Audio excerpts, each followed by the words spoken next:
Ada banyak hal yang di dalam Al-Quran itu justru buat kaget orang-orang Arab sendiri. Sehingga ketika Al-Quran itu diturunkan, mereka bilang ini bukan buatan manusia karena terlalu sempurna untuk jadi buatan manusia. Contoh misalnya gini, ini paling menarik nih ya. Ini salah satunya. Mas, kita udah ngobrol berapa lama nih, Mas? 22 menit. Tanpa melihat rekaman, mungkin nggak Mas mengulangi persis sama pembukaan Mas? Nggak mungkin. Oh, pembukaannya?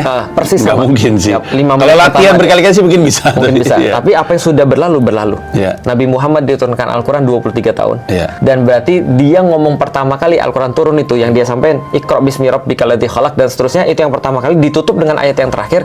Dan selama 23 tahun itu, semuanya tidak ada satupun yang kontradiktif. Semuanya detail, semuanya presisi. Sebagai bukti bahwa emang benar ingatannya.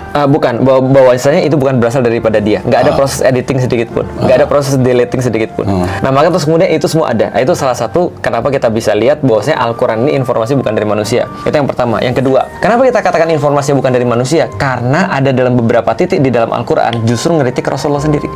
Misalnya contoh, dalam surat Abasa wa Tawalla, Nabi Muhammad dikritik oleh Allah dalam tanda kutip karena beliau wajahnya itu nggak enak ketika ada seseorang buta yang datang pada dia. Konteksnya adalah Nabi Muhammad lagi menghadiri sebuah jamuan yang dia pengen dari jamuan itu orang-orang kafir Quraisy dengerin dakwah Islam. Tiba-tiba ada orang datang. Mas lagi bikin sebuah konferensi orang-orang penting semua yang nanti akan berpengaruh pada masa depan Mas. Tiba-tiba aku datang, Mas. Aku buta lah gitu kan ya. Terus minta gimana caranya supaya aku mau taat sama Allah dan segala macam. Mas mukanya nggak enak. Padahal aku buta.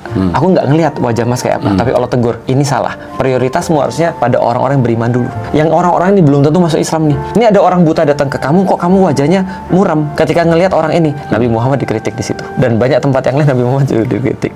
Berarti ini bukan datang dari tabanan Nabi Muhammad, karena ucapan Nabi Muhammad juga dengan gramatikal Al-Quran tuh bedanya jauh.